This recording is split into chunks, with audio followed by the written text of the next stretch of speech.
is about you. The infinite you.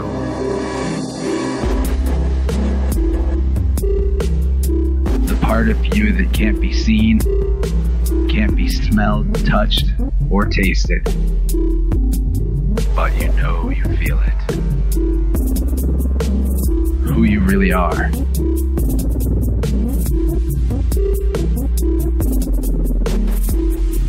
In a world lost to confusion, a universe that's partly illusion, when we look for meaning, we often simply find more delusion. Ground your consciousness in the sounds of the InnerVerse, a podcast about your true omnipotence.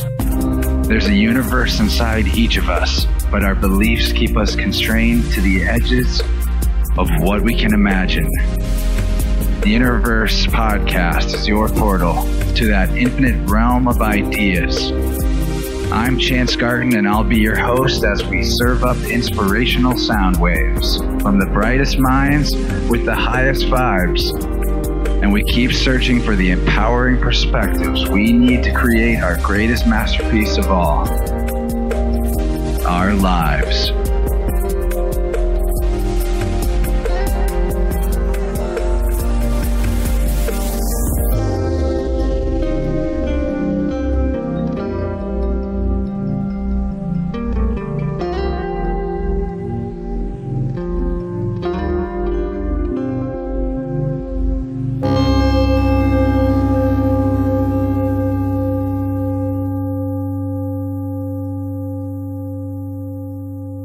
What's up, and welcome to the One Within All, to the InnerVerse, a podcast about opening that portal in your pineal gland to imagination land.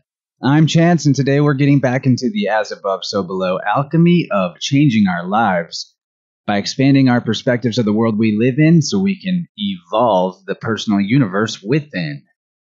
Since creativity and how to spark it are topics we so often talk about, it seems like a logical next step for this podcast to start discovering the metaphysical memories of our artistic ancestors who have left behind troves of treasured truths sheathed in veils of mysterious symbolism.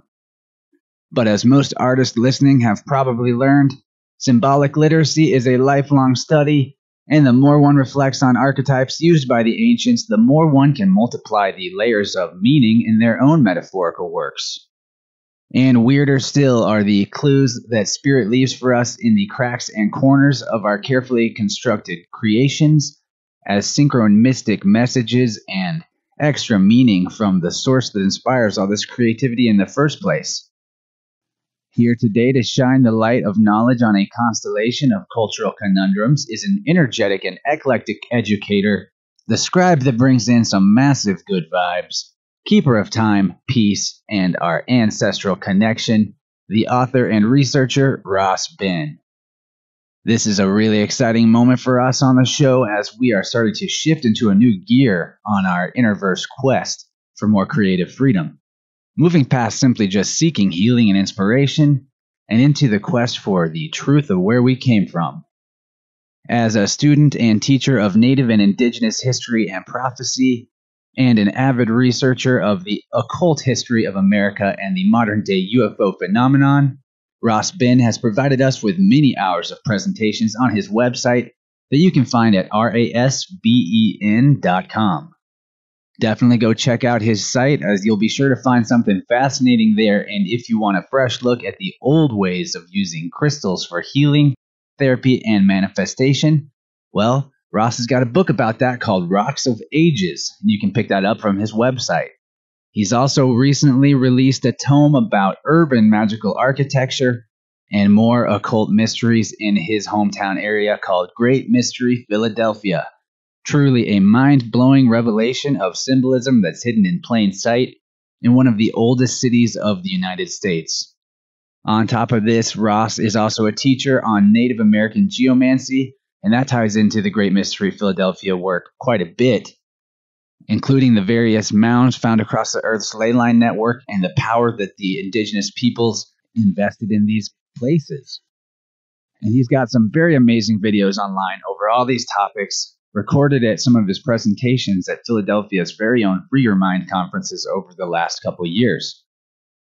With energy healing, reflexology, astrology, and more on the resume, it's not likely I'll be able to really introduce everything Ras Ben does. So I'll just say get ready for a mind meld with a truly amazing embodiment of the universal loving source consciousness. And don't forget, you can check the show notes for links to Ras, things we talk about on this show, and the button to subscribe for InnerVerse Plus on Patreon, where you can get the second hour of this chat by becoming a member. So now's the time to remember to ground yourself, relax, and expand that breath. Maybe breathe in some type of herbs that relate to this type of conversation. Maybe sense into your body until you start to feel that tingle of your own personal star soul. Project some of that beautiful astral energy inside as a welcoming love wave to our most amazing guest of the day, Ras Ben. Thanks for coming on, man, and welcome to the InnerVerse. Yes, wow. I'm humbled, man. It's when you think about yourself, I don't think of myself in all that light, but wow, give thanks, It's pretty amazing. We look at it all as a whole on the table there like that. And it's inspirational to me because I'm interested in pretty much all the stuff that you talk about. And it's cool to see how a creator like yourself, who does have such a variety of things that were just their natural interests, ends up being able to bring some of this stuff together and tie it together. Do you ever find that you're surprised at the way that different avenues of research wind up tying together? Well, yeah, surprise isn't the word, because the reality is, man, a lot of the realms of research I've fallen into, it wasn't like my intention or my plan, I'd have to really say it was obedience to spirit and listening to that inner voice, and following that guidance and, not doubting it. It's been an amazing journey. And yeah, like I say, surprise is not the word. I don't know if I know the word for it yet. I will say, though, obedience is its own reward. Being obedient to spirit and just going with that inner voice in spite of or regardless of how it might appear to, go against what is in the apparent world. You do get a greater reward when you take that path. Yeah, sometimes that just comes down to following what you find interesting, because one thing I'm realizing about just the nature of light, which is also consciousness or source or truth, is that what catches your eye for a reason. That's sort of like the angelic talking to you in a way, or a higher dimensional message. Yes. Like, this is beautiful, so pay attention. That's why I like to root all philosophy that I ever profess in the recognition and the seeking of recognizing of beauty. I think that has a lot to do with why we're drawn to crystals. And I remember hearing you tell your story about how you were drawn to crystals and that was an obedience to spirit thing. And it wasn't necessarily something that was even widely understood right away by others around you. Or myself. Tell us about that. What's that path been like working with stones, and what type of new information can you share? Because I feel like they're always revealing to us. Yes. I will say the journey with the Mineral Nation has been, I would say, the most profound in teaching me those lessons and trusting that inner voice, because, and I feel many people who work with crystals may have had this experience where it's like you get a crystal and you feel this vibe to do something with it, maybe give it away or bury it, something that's kind of counterintuitive, wear it in your shoe, even though it's not fully comfortable. But it's like if you go with that, you'll usually get a double blessing or a double reward, because you'll get the energy release or the breakthrough or whatever healing would come with that action. But then next time that inner voice tells you to do something, you're going to be more inclined to listen and more inclined to just go with it. And I would say that has characterized my journey with the Mineral Nation. You know, I just would roll with it. And I just kept doing that. And how I even got exposed to it was not by intention. I was catering a retreat that was, you know, a crystal workshop was a part of it. And I wasn't even trying to sit in that, but some elders that were there made me, you know. And yeah, I mean, you know, it's, you know, when you reflect back on it, just what in the moment appears like non-consequential experiences, you know, and they turn out to be such profound, you know, set off profound trajectories in your life, because my life hadn't been the same from that day. They create synchronicity in our life. I feel like the crystals do. It's like they speak to us through that. I've had experiences where even I'll give a crystal away, like you were talking about being drawn to do that. One that I really like, and I wouldn't even think I would want to give away, but I followed that voice.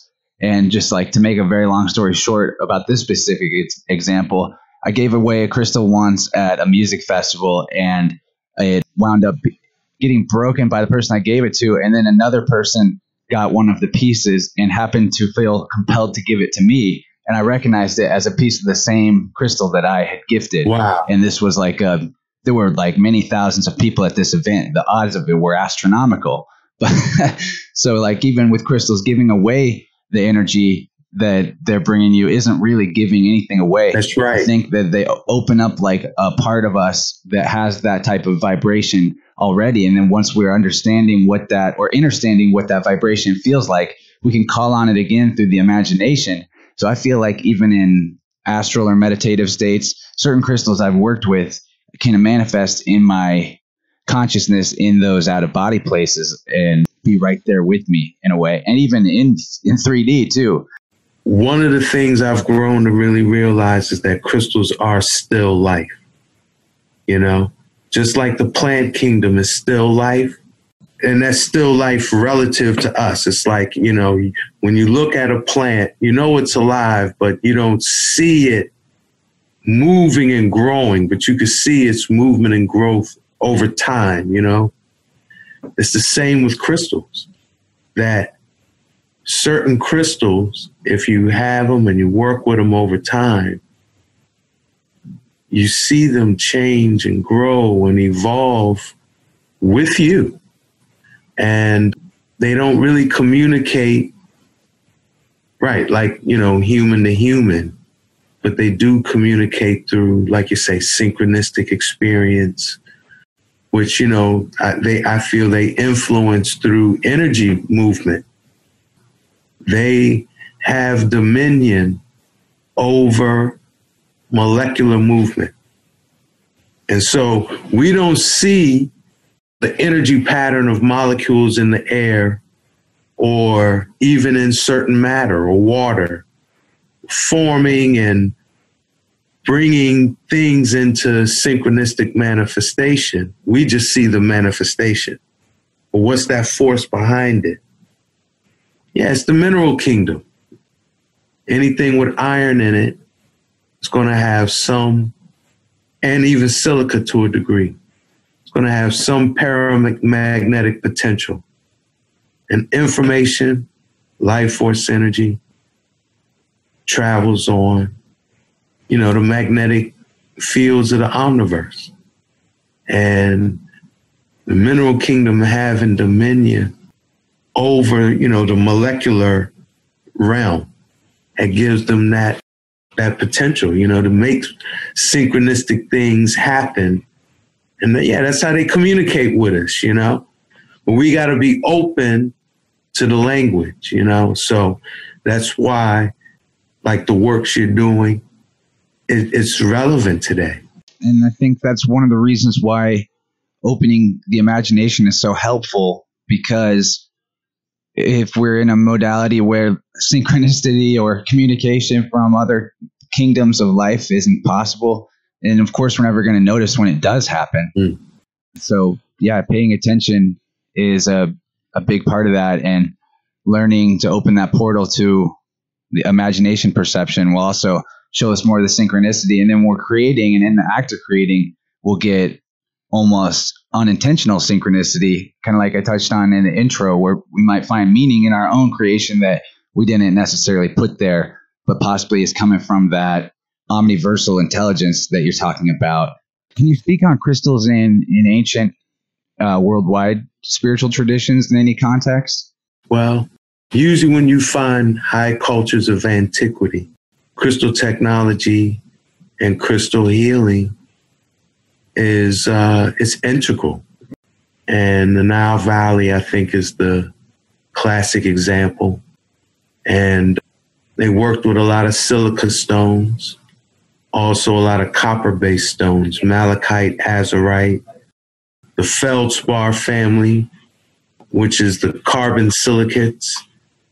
You know, they seem to be a favorite as well. And, you know, lapis is in they call it a feldsparoid. It's like in that, it's a relative of the feldspars. Lapis was a favorite stone in the Nile Valley. Yeah, it was all about making the divine self, making the immortal human, perfecting the soul. These were the themes that you find associated with the rites and the wearing and the adornment of the sacred stones, you know? So, you know, just as they dealt with it in ancient times, yeah, we're bringing that forward. A good reference is the Book of Coming Forth by Day, also known as the Egyptian Book of the Dead, translated by Wallace Budge. There's several key chapters in there that shows the relationship to crystals, you know, in ancient Kemet. Because the book Coming Forth by Day, each chapter is a prayer. And after each chapter is a rubric, which is like a set of priestly instructions to kind of tell the priest what to do while they're reciting the prayer. And the series of prayers was actually an initiation rite in what was called Making the Shining One. And at several points, you get the idea that they're either being implanted, you know, crystals are being planted in the initiate, or they're being awarded adornments to wear as a part of the initiation. So one chapter is called The Buckle of Carnelian. And in that one, yeah, the person is awarded a medallion of carnelian that, you know, he's to wear around his torso to give him the protection of Osset or Isis. And they referred to the carnelian as the blood of Osset. And you got another one of transformation into a god. That's the name of the chapter. And part of the prayer says, Ma'at is in my body. Her mouth is lapis and rock crystal. So that kind of gives you the illusion that that divine presence of Ma'at, which is like the embodiment of truth, justice, righteousness, order, balance, reciprocity, that energy can commune with the initiate through these crystals that are inside its body, you know, that have been implanted in the body. Because it says, Ma'at's mouth is lapis and rock crystal, and she's inside his body, you know. So there's several chapters like that. That's a good reference to kind of just see the, the divine attributes that the ancients gave to crystals and the divine qualities that they were thought to bring it out in us. Man, it's so interesting, too, in context with other types of folklore from around the world. whether it's like South American shamanism or even modern day psychedelic use, where people actually encounter beings that seem to like do operations on them, insert crystals into their body. Sometimes people experience this in a near-death transit. All kinds of multiple stories that reflect this idea that something is happening with crystals and these other dimensional, multidimensional beings, maybe possibly ETs, maybe possibly what people call angels, but seems to be a connection with all this. And so you think that in like Kemet, the priests were actually working with what these beings, these what maybe possibly the Star Nation beings, you could call them? Definitely. You know, as well as inner earth beings, certain orders. I think it's one thing about Kemet is there were different priesthoods and different orders.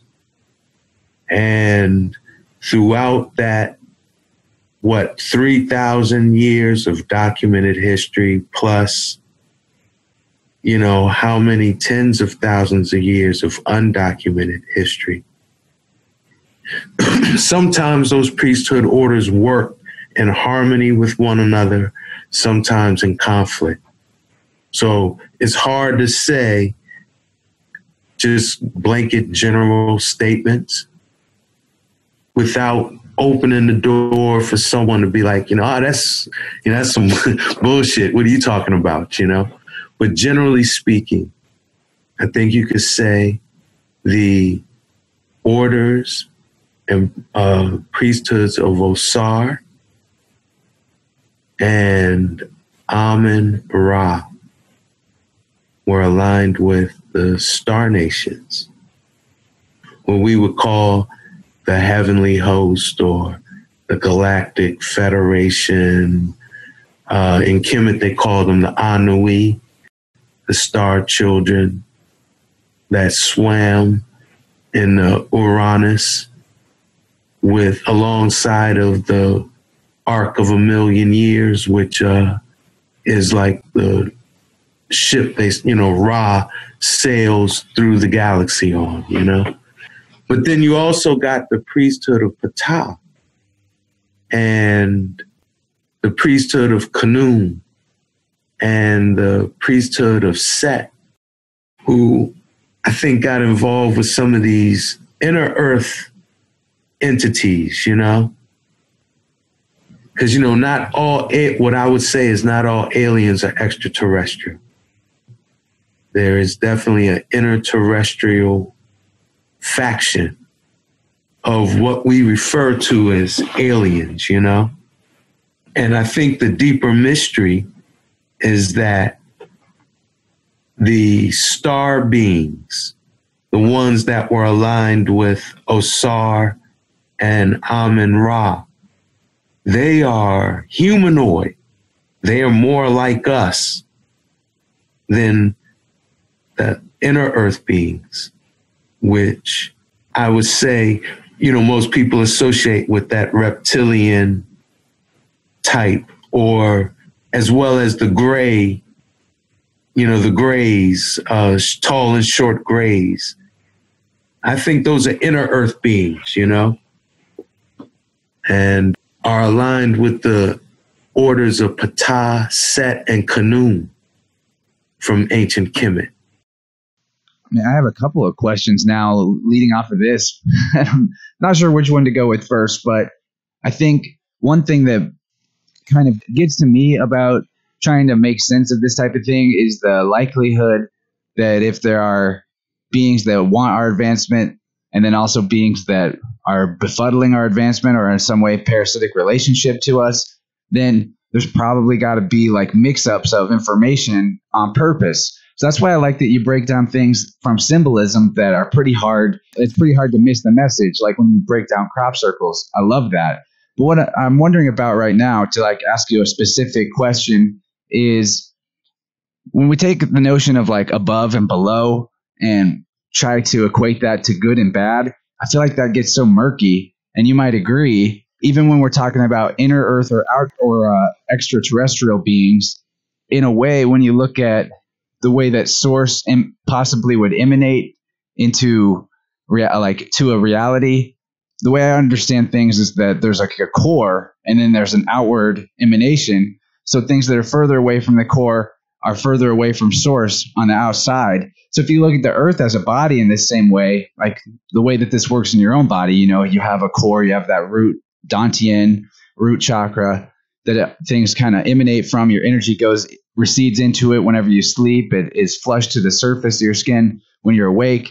So like with the earth, I always wonder if maybe, I can't tell, like if the inner earth beings are demonic, as in some scriptures, or if they're actually closer to a particular source generator that we call the earth, the core of the earth, or maybe there's beings on both sides of the positive and negative balance spectrum, both outside the earth and inside the earth. I think that's probably the most likely thing. Maybe I answered my own question, but like, how do you sort through that? Well, I would say, and I mean, thank you for bringing that up, because I don't want to give the characterization that all inner earth beings have malevolent intention, because that is not true. Yeah, there's no villains, is like you like to say all the time, right? Yeah. And even when you look at, like in ancient Kemet, for example, the underworld was called Amenta. And there were, Amenta was populated with malevolent and benevolent entities, but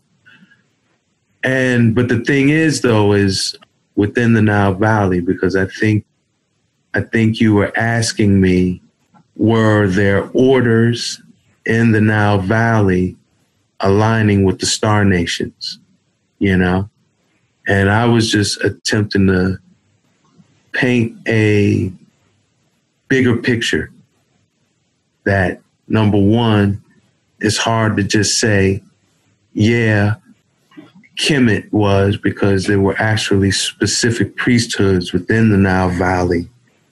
And then some of these orders were aligning with star nations.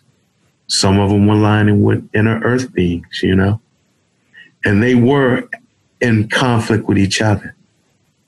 And that is what's chronicled in what's known historically as the Titanomachy in Greek mythology. It is important we study this, because we see a lot of phenomena today. I think the biggest thing is the melting of Antarctica. And if we don't understand the ancient context of what is Antarctica within the Titanomachy, which was kind of like, because, when I say Titanomachy, like Clash of the Titans or Clash of these gods, Clash of these ancient priesthood orders, particularly the orders of Ptah, Set, and Khnum versus the Amun-Ra order. And make a long story short, the way it went down, the Titans, or like those rebels, the Ptah, the Seton orders, they were like imprisoned in the earth at the end of the battle. And Antarctica was like the ice cap on Antarctica was like the plug keeping them in. And so, when we see in the news this week that the largest glacier in Western Antarctica is got this bubble under it, the size of Manhattan, and it's about to slip off into the Atlantic, and that this glacier is like a hinge pin that's holding in a whole bunch of other glaciers, that once this goes, it's just going to release massive amounts of glacier ice into the ocean. Yeah, I mean, global warming and the giving humanity technology that would warm up the planet, it takes on a whole new context.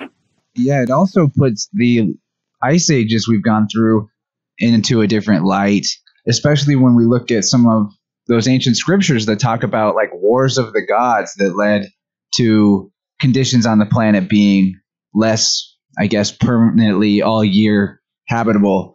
I've never really thought before, but perhaps that Clash of the Titans you're talking about, the reason why the Earth even got colder, or why maybe the ancients in some way decided or caused the tilt in the axis to happen, was to keep a part of the Earth on ice, just to keep something buried. That's a really interesting thought. This is what we're talking about. And then even when you like study the moon in this context, because the moon really appears like a artificial satellite. It does. You know, it doesn't have its own rotation. You know, we always see one side of it. You know, the way it's parked in its orbit, it makes it like the perfect, you know, it's in the perfect ratio that it appears to be the same size as the sun. It keeps the Earth in a seasonal wobble. Like you're saying, it seems like it's a part of terraforming, you know? And it all, like I said, I think the roots of it are in the ancient stories.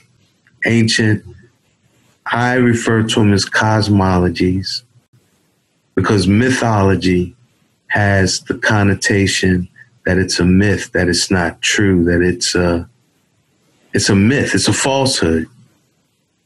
But cosmologies, this is like the study of our origins, the study of our roots, going back to the moment of creation. That's what a cosmology is. And yeah, I think that is a gift that I'm thankful that I have, that I'm able to see the symbolism in ancient stories and correspond it to the real today. Not that many years ago in our area, we had that big, I mean, the eclipse was worldwide, but the last full eclipse that occurred actually in the part of Missouri where I live, you could see the full totality of the eclipse. And I bring this up not just because it's mind-blowing that the moon is exactly the distance required from the Earth and size to completely perfectly cover the solar disk, but on the day that eclipse occurred, some friends of mine and now we're all like totally sober and just hanging out at a campground waiting for the eclipse. We see these white spherical objects rise up out of the ground and float around in the sky above us, about the size of like large beach balls. And I've always wanted more context, or maybe even someone that could help me understand what it was I was seeing. And then in your videos about the heavens are opening, I saw pictures of the same exact looking stuff. And it was really interesting because I believe that you were connecting that to the Anui. Is that how you said that? Yeah, that's what they refer to in ancient Kemet. Yeah, the Anui. And these are, like you're saying, beings that actually could take humanoid type shape, or otherwise could manifest as just light. Well, they are humanoid. And from what I've been able to discern, they are like us in almost every respect, except where we have carbon, they have silica. So their biochemistry is very similar to ours, except how we are carbon-based beings. They are silica-based beings.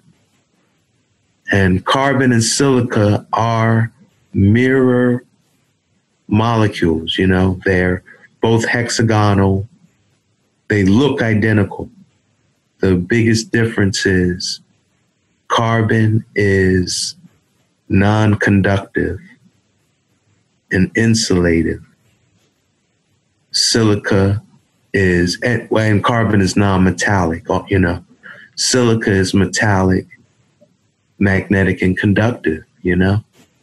So I think that's why they have what you might say they're humanoids with light potential. I like how you put it that we're angeloids. Yeah, they're humanoids and we're angeloids, man. We're more aligned with them than some of these inner earth beings, you know, for sure.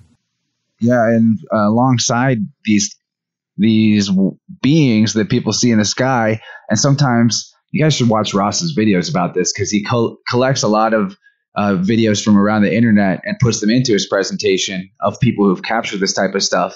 And alongside these beings that sometimes even form messages in the sky, also we see flying pyramids that seem to descend from the heavens and then almost looks like land or dock with the earth and then rise back up. And those have context in ancient Egypt or Kemet as well, if I'm not mistaken, right? Yeah, that would be Ra's Ark of a Million Years that I referenced earlier, you know? Yeah, Dogon call it the Korana, Ark of the Pure Earth. Yeah, it has many ancient references, you know? The Merkaba of Judeo-Christian tradition, the divine throne chariot of the Most High. So, what I've observed, the star nations, their craft tend to be geometric in nature, pyramidal, cylindrical, cubical, because I've seen a cube. I've seen footage of this cube, as well as the pyramid that you were just referencing, as well as they call it the cigar UFO, but it's like a cylindrical. So these geometric shapes, and I think because it has something to do with, you know, sacred geometry and its relationship to the fabric of space-time, and these, using these geometric shapes to move interdimensionally. Inner Earth being ships tend to be what they call the flying saucer or the disc-shaped UFO, as well as the wing or V-shaped crafts, you know. I actually saw some of those just a couple of weeks ago for the first time. It's amazing when you start looking for this stuff, it actually does reveal itself to you. To kind of cut in with the question, do you think people, just by making the consciousness connection and the intention to see the star nations, might actually start seeing them as opposed to never seeing it? Well, I think when it's in your awareness, you do have a greater chance of paying attention if an event happens in front of you, you know. I had a wild experience, man, where we saw a fleet of the Ophan while we were at a reggae show, okay? And it was myself and about 6 or 7 other people. So I know I wasn't tripping, right? And I know everybody well, this man at a reggae show, right? You know what he was doing, but nah. It was about 6 or 7 of us. We all saw it, right? And there were about 2 or 3 in the group that were very excited by it. You know, we're just kind of jumping up and down and pointing and screaming, such that people, we became a draw. People started paying attention to us. And what I noticed was the majority of people that we caught their attention, they never looked up to see what we were looking at. They were just looking at the 2 or 3 women in our group that were just overwhelmed by emotion seeing this thing, you know? But if you saw someone, I mean, you're like yourself, you know about the star nations, right? And if you see someone looking up in the sky, reacting jubilant, you'd be inclined to look up, right? Yeah, definitely. I'm going to look up if I see a bunch of people with their necks craned, even if they're not jubilant. Yeah, even if they're not. Yeah.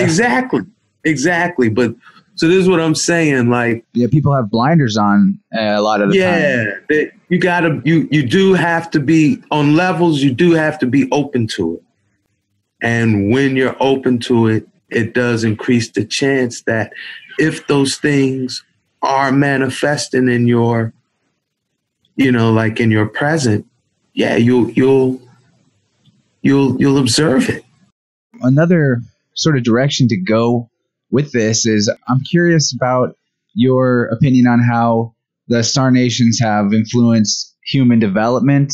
And do you think this was like an on and off thing and now it's kind of coming back? Or do you think this has been pretty much continuous, a continuous connection we've had and just people have been more or less aware of it at different times?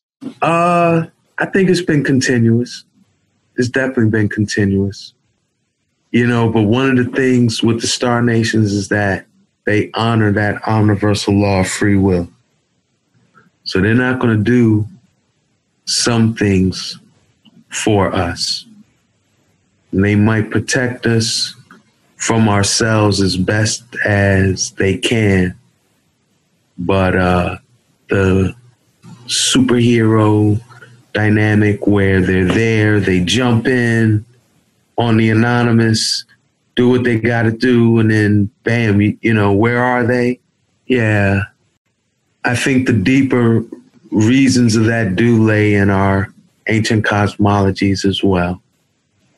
The long and the short of it is that we got a lot of lessons to learn because we are a volatile species. We're a volatile being.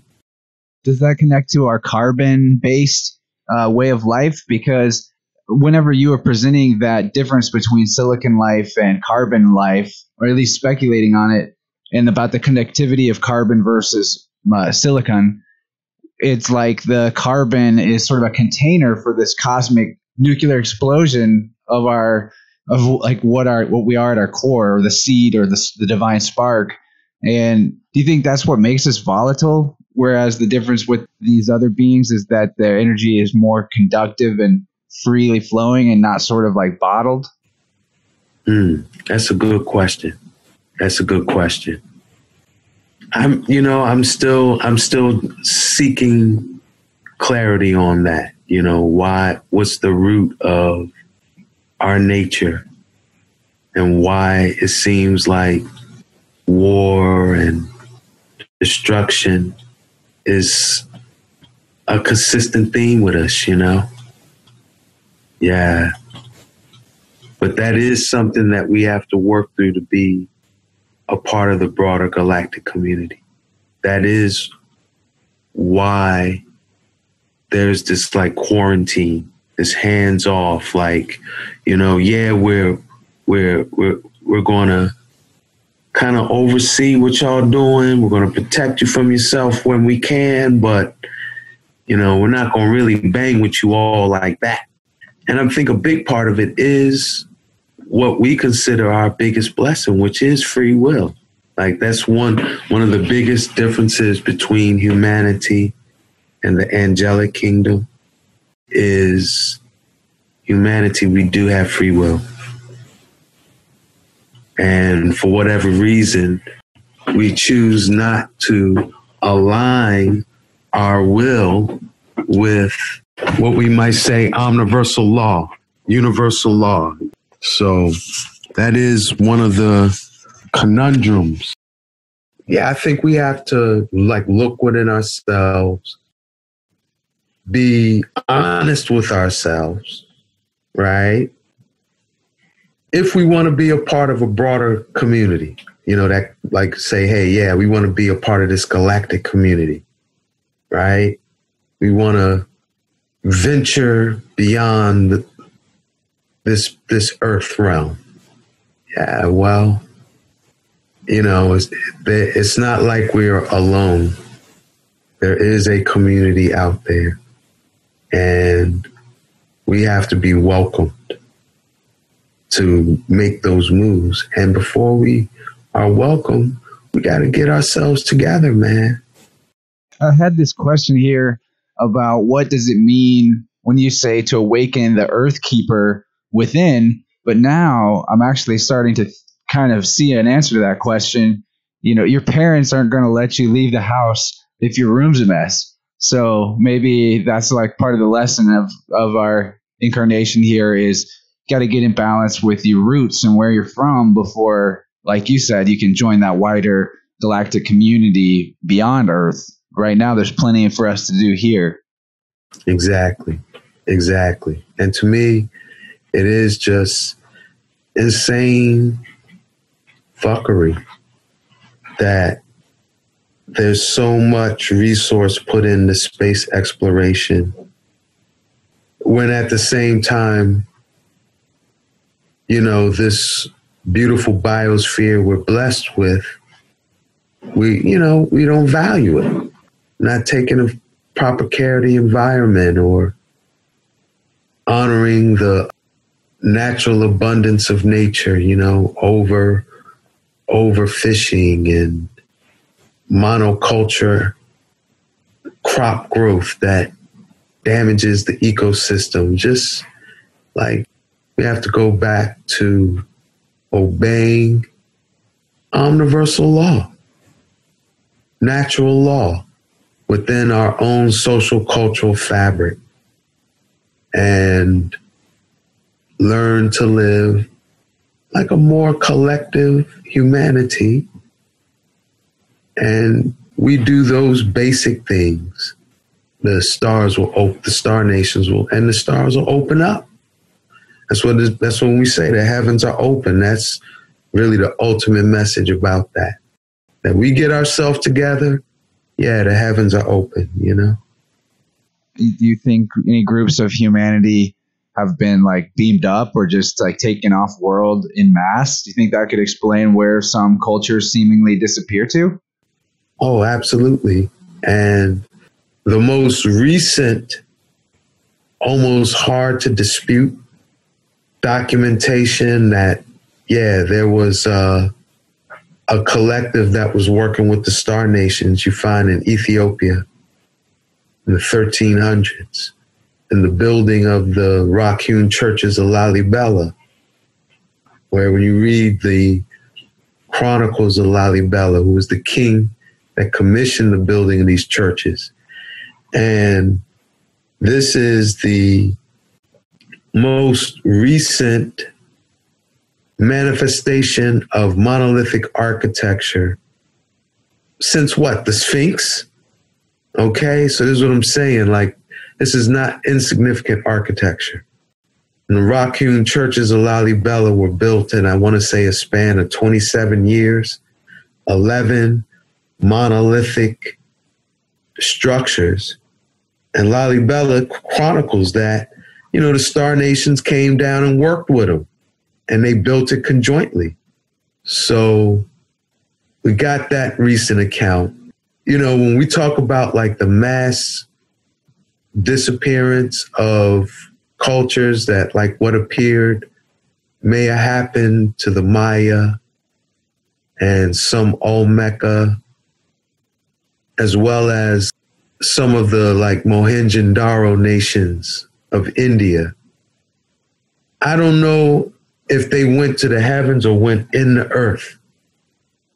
That's a hard call. Some of them could have fled into the earth. There are ancient accounts of, you know, like they call them the ant people, you know? Yeah, a lot of the natives say that's where humanity came from. So it would not be that unreasonable that there's possibly a gateway to something there that is just beyond most people's realm of discovery. I would say probably when we look at world leaders or governments, they seem to know something about what's going on there. You mentioned the inner Earth craft being more flying saucer shaped, and there's plenty of evidence to be had that human beings are actually working with that type of craft and technology. Oh, well, they definitely are. That's what Star nations, they honor our free will and like our person.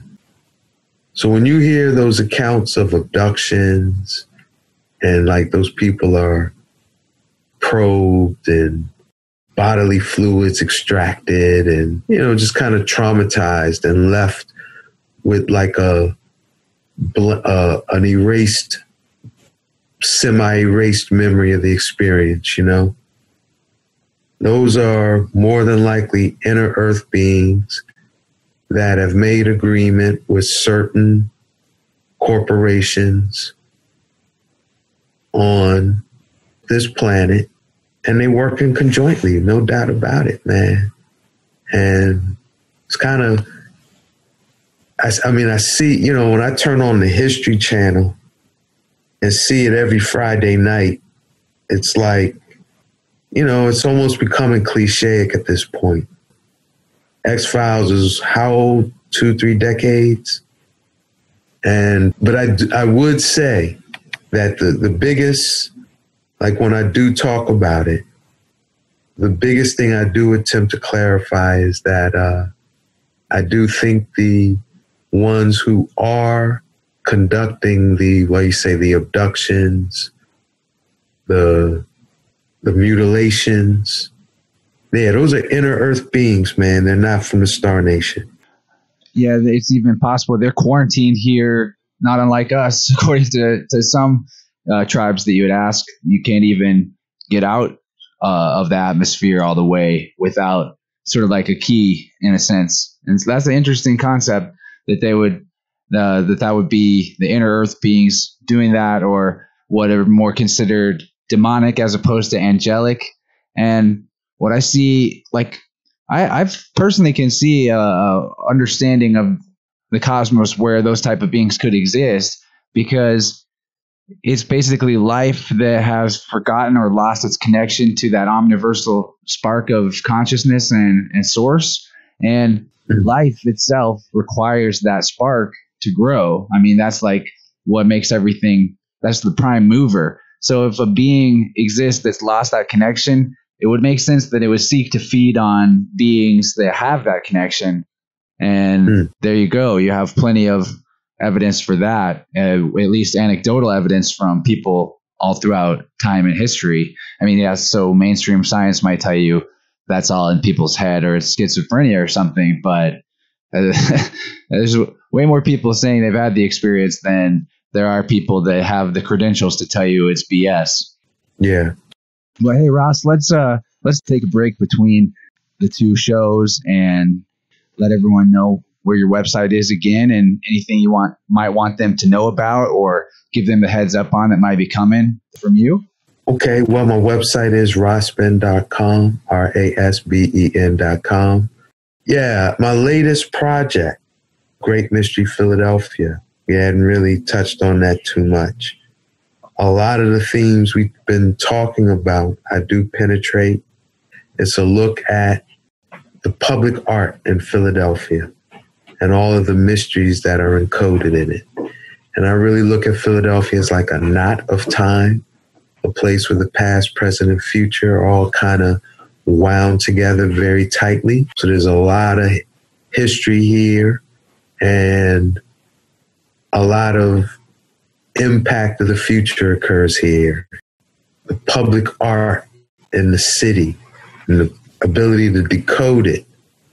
It's very insightful, man, in terms of, like I say, a lot of the things we've been talking about. So yeah, I mean, there's straight up Anunnaki sculptures like sodomizing humans. It's pretty overt. You don't even need to be able to break down some of the symbolism to be like, okay, there's some dark stuff being conjured here. And actually, one of the reasons why I didn't quite go into that new work is because you had such an amazing interview with Greg Carlwood on the Higher Side Chats recently about that I didn't even want to step on the toes of an amazing fellow podcaster. I'd rather let people know right now that if otherwise they should buy your book, but short of that, they should go check out your appearance on the Higher Side, because you guys had an awesome conversation there. Oh, give thanks. Yeah, yes. I affirm that. we were able to go in depth on the mystical dimensions of Philadelphia as a place that's all about manipulating historic and prophetic timelines, you know?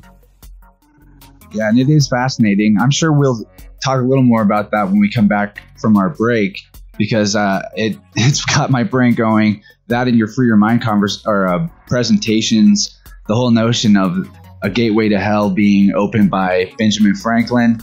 I remember when I told my partner last night that Ben Franklin, they found corpses and like bodies of children in his house. She was like, "What? No, I'm checking on that." And oh, definitely true. Yeah, in London. Yes, his London residence. And many say that was a part of his affiliation with the Hellfire Club. Some historians say, well, you know, Ben Franklin was a physician and very well could have been studying corpses or whatever. But his affiliation with the Hellfire Club, yeah, that's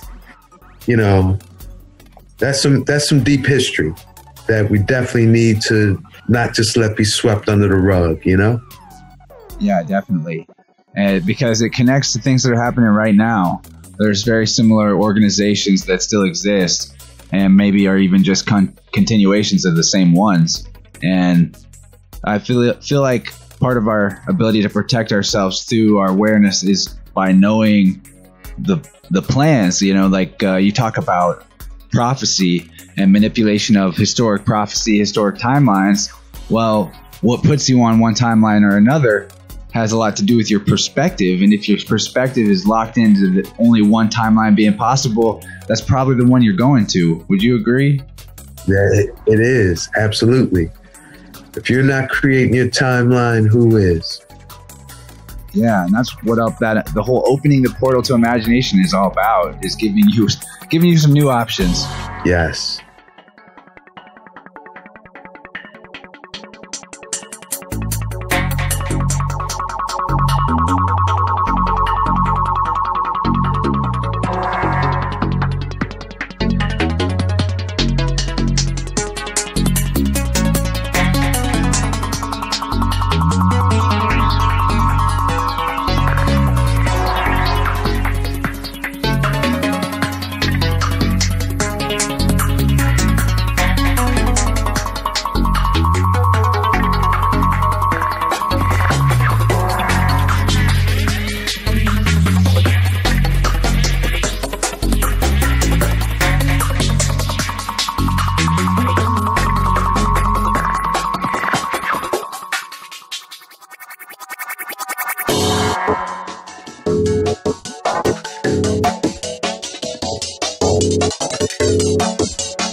And here we are again at the end of another show.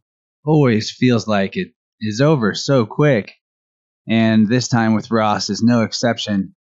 I thought that we could have kept going for quite a while. There's plenty more I'd like to pick his brain about. And I plan on getting a hold of both of those books, although I know a bit of what's in them from his other interviews. I'd still like to have them on my own shelf, and I plan on it. I hope you guys support the guy too by going to rasben.com, maybe buying a book there, or just sending him a PayPal donation. I'm sure he would really appreciate that. He puts a lot of time and energy into the work he does, and it's all for us. It's all for humanity. Well, it's all for truth at the very least. I don't want to put words in his mouth, but I do think he's a servant of that omniversal force of intelligence and love and goodness that exists in this universe that we can all perceive coming from inside ourselves if we pay attention. I really do appreciate him coming on. I've been a fan of his work for a few years now, and I wasn't even sure what I wanted to talk about most. I had plenty of questions, but the crystal topic is fascinating to me, and I think we could probably dedicate an entire another show to that sometime in the future. At one point, I started to tell an anecdote about a crystal that came back to me at a music festival. And I feel like it's a pretty weird, kind of funny, definitely mind-blowing story. I didn't want to maybe subject Ross to listening to me talk about it because I wanted to get his thoughts on things. But now that we're here in the outro, I've got you right where I want you. I think I'll just retell that story more in full. So I was at this festival called Wakarusa, which is kind of a local Arkansas festival that went on for many years. Really great time up on Mulberry Mountain. And the first year I went was actually my first festival ever, and I wound up coming across this vendor who was selling crystals, and something popped into my head, which I never ask this type of question, never have before or since, but as I was talking with this woman who ran the crystal shop, I said, "Hey, why don't you show me what you've got behind the table that you don't have out for sale?" Don't know why I asked that or even assumed there was such a thing. But then she pulled out this little basket with a bunch of selenite wands with leather handles and feathers on them. They were really cool, very beautiful. Definitely looked like a medicine tool, like a native tool. Back then, I really didn't know a lot about crystals or magic or anything. I was quite green on all these subjects, and I was just going on intuition, what I found interesting, following that energy. As corny as that might sound. And she showed me these wands. She told me that a guy had gotten in touch with her online that she had never met in person and had offered to sell her these wands because he felt that spirit wanted them to go to her. And he had made them himself. He was some sort of a medicine man living out in who knows where. And he needed help getting his tools out to the world. He was just the guy making them and imbuing some pretty powerful intentions into them, I might add. So I bought one of these wands from the lady because why wouldn't I? It was very inexpensive and they were really cool, and I felt some great juju coming from it. And I worked with that crystal for a whole year. Carried it a lot of places, just enjoyed the energy of it. Didn't really have specific ritual practices, but I'd meditate with it a lot. And I even started opening up to stuff like Reiki and energy healing and that type of work because of the feeling in my body that I was getting from using selenite crystals. It actually was the portal in my imagination. It gave me the ability to sense my own ability for Reiki and that type of thing, which we've all got. We can all do it. It's basically just universal light that we can all project. What happened next is I was at this same festival a year later. Very large festival, like 16,000 people if I had to just guess off the top of my head. And I was out at a concert at this festival, and I met a dude with a crazy full back Alex Grey tattoo. Just really recognizable, distinct, all the eyes like Alex Grey paintings have. And that day, I'd actually been planning on finding someone to give away this crystal to that I had got the year before. I felt for some reason, like Ross was talking about, just compelled to do that, and I was going to follow it. And so this guy with the Alex Grey tattoo that I met, I showed it to him, and while we were watching music, he was holding it. And the next thing I know, I looked over at him, and he's laying on the ground, butt-ass naked, with this crystal on his chest, in a big crowd of people. I don't know what he was on, or maybe he was just really feeling the vibes, but I let him know that you might get some attention you don't want because you have no clothes on. Like, I'm cool with it, but watch out for yourself. He put his clothes back on and he thanked me. But at that point, I knew this is the guy I need to give the crystal to because clearly he vibed with it so hard that he got naked in the middle of a crowd of people. Whoa. So I gave it to him. And it was kind of a big deal to him. He thought it was awesome or whatever. It was a big deal to me because it's something that I was pretty attached to and had had for a while. But we went on our separate ways in this big, big festival of thousands of people, likely to not run into each other again the whole weekend. But that very night, Only a few hours later, a friend of mine showed up at my camp, and she told me, "Oh, I met this guy, and he had a crystal that reminded me a lot of you because I know you like crystals like this, but he was showing me this wand he had, and as he was showing me, we dropped it, and it broke, and he gave me these shards of it, and I thought, these are perfect for Chance, so I'm going to bring them to him." She came and found me and gave me these shards, and I was like, "Did the guy have an Alex Gray tattoo, full back tattoo?" And she was like, "Yeah, that's the guy." So weirdly enough, that's the story in full. This crystal that I gave away broke, and if you know about crystals, when they break, that tends to really symbolize some kind of release. But it broke, and then pieces of it came back to me, just to go and prove that classic notion of if you love something, set it free or let it go, and it will come back to you in a new and evolved form. So I did have those shards for a while, and I used them to make my own wands and put them in other creations, and it's pretty cool. I felt like they had a lot of subjective personal power for me. I still have some of them. But that's my long-winded story about the crystal synchronicity. I've got plenty more crystal synchronicities I could talk about, but I think I'd rather tell you guys more about what happened with Ross in the Plus show. Because if you didn't catch the second hour, which you can get on patreon.com/InnerVerse or follow the notes, the link in the show notes, me and Ross talked about something I've always been more than curious about, which is Rastafarianism. So in the Plus extension, we talked about Emperor Haile Selassie and the origins of the Rastafari culture. We talked about the prophecy of opening the book of life, which is in our DNA, and the connection between the Philadelphia experiment and the Mandela effect. And so, if you don't know what the Philadelphia experiment is, it is a crazy experiment back in the 40s where this ship called the USS Eldridge was teleported and then returned to where it was, but it was fucked up. There were like crew members that were embedded in the hull and like their body, and it was fused to the ship. All kinds of weird stuff. Look it up. It's a crazy classic conspiracy type story, but has a lot of people's focus as something that might really have definitely happened and maybe is still happening today in a weird, rippling type of way. We also talked about how the music industry, the Pope, and the NFL all used geomancy and rituals to regain their popularity, and that was pretty amazing. We talked about mass sporting events and the occult harvesting of human energy. And we talked about manipulating prophecies and the power of aligning with the omniversal natural law. I love that topic. Of course, we spoke about a lot more in the Plus extension, but of course I can only give you a synopsis, and if you want to check it out, just go subscribe. You'll be doing me a huge favor as someone who puts all the extra time and energy that I literally have, and more that I don't even have, into creating this show every week. And our audience isn't that big yet because I'm still new at this and still finding ways to get it out there. So if you are a free listener, I just want you to know you could be making a huge impact in both my life and the progression of InnerVerse as a show by donating, becoming a Plus member, and getting literally twice as much podcast for a small $5 a month pledge. And I mean twice as much, like you're missing half the show if you're on free. If you like this show at all, if you check it out regularly, you're missing half the episodes, technically.